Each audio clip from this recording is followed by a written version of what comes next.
So I actually got into this over 15 years ago from my therapist. I was going to her for various and sundries, as should everybody, especially the men out there. And she said to me, the men that come in here are broken and I can fix them. But the thing that they want the most is to have a woman by their side. And I can't give them that.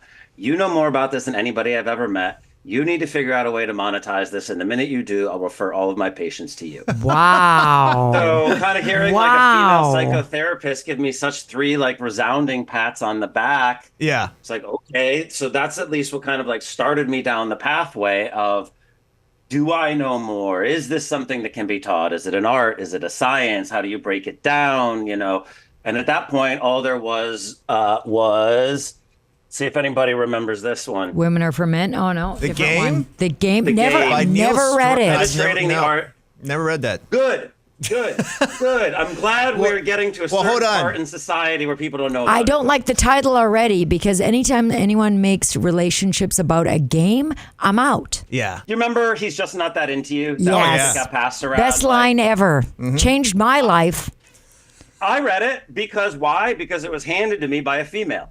Right? Most guys didn't necessarily go out and buy it for themselves, and yet they are, generally speaking, the ones that could benefit the most from a lot of that advice. Right.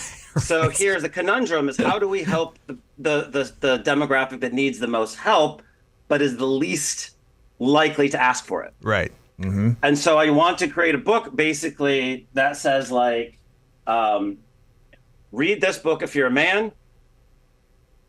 Read this book if you're a woman. So half of the book is advice for women and half of the book is advice for guys, because also every other half wants to know what the advice of course the other half is getting. I'd say and more you can be so. Like, oh, wait a minute. Let me flip back and see what he's saying to women. Yes. Oh, that's interesting. And then you can pass it around. And what percentage of your clients are male versus female, just out of curiosity? About 50-50. Okay. For different reasons. I would say the men need the most help in developing the skill sets that turns them into the best type of dater.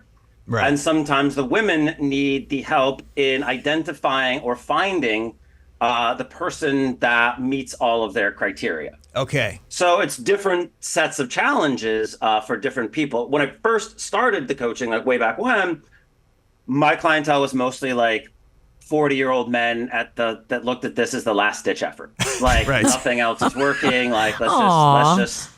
Yeah, there was a lot of sad men that I met that I really wanted to help. If you had, say, a 35 to 40-year-old male that wanted to meet someone and they like to go out on the weekends, they're not opposed to dating apps, got a good job, they've got some money in the bank, whatever, would you try to go through the apps with them? Would you have a sit down first? What would you do? What's your method? All of the above, honestly, because it all is part of a greater whole.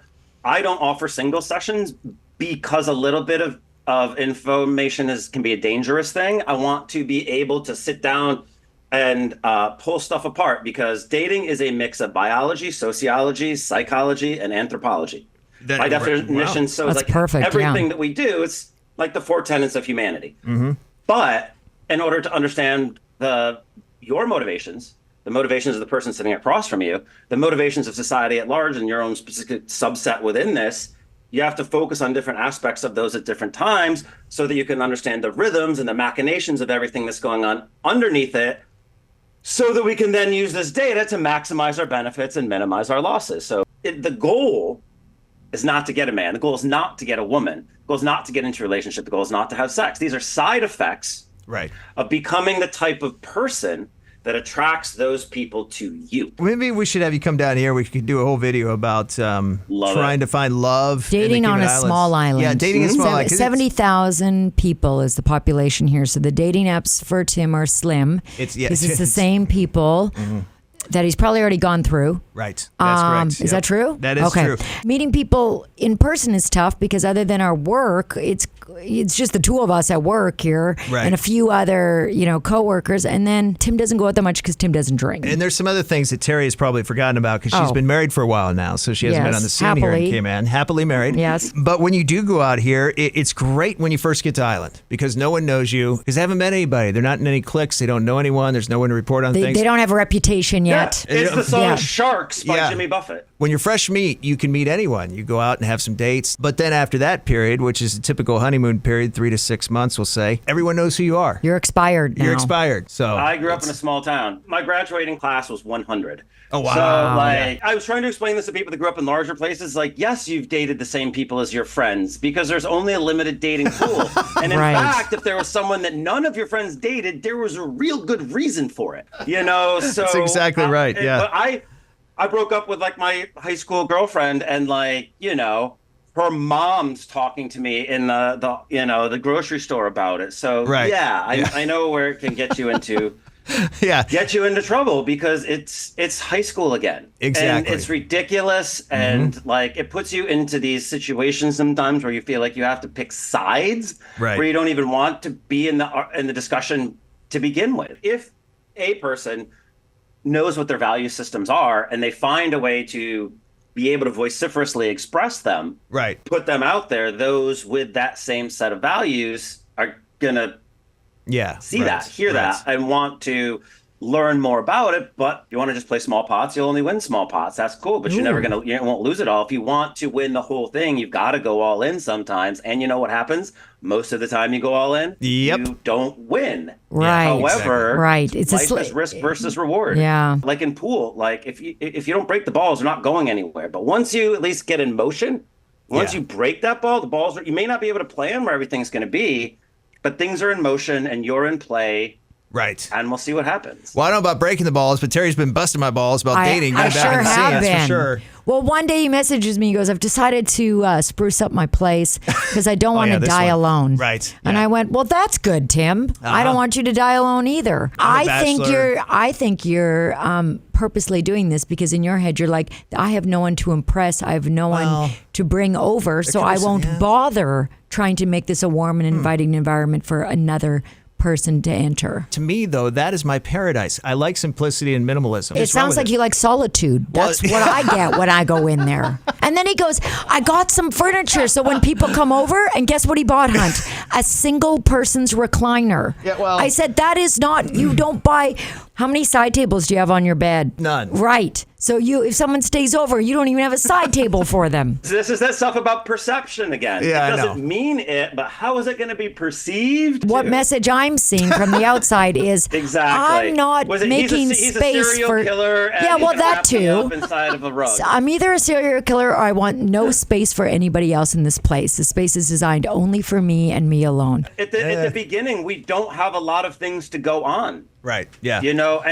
And I have no problem with simplicity and minimalism as well too. But one can have a lot of beauty within that, but more importantly, have something that's important to you out there. We need to go back to what we find fun. Right. Ourselves. Because when we're having fun, what happens to our body language? Oh, it's open. Smile, our eyes sparkle, we get more energy, we get excited, we talk about this is the best version of you. This is the version you want other people to see. So whatever it is you yourself, Tim, that makes you, get excited about, even if if it's woodworking, I like to build shit, so I love that. If I joined a woodworking circle, there's no chicks in it necessarily for me, but everybody has a sister, everybody has coworkers and friends, and they say, dude, you got to meet this really dynamic, fun, interesting guy in my woodworking circle. So now those people have all become your allies in this search as well because they see this, the best version of you. The reason how my husband and I met is his best friend introduced us. And I was new to Ireland and we kept running into each other at events and stuff. We just were in the same circles and we always made each other laugh.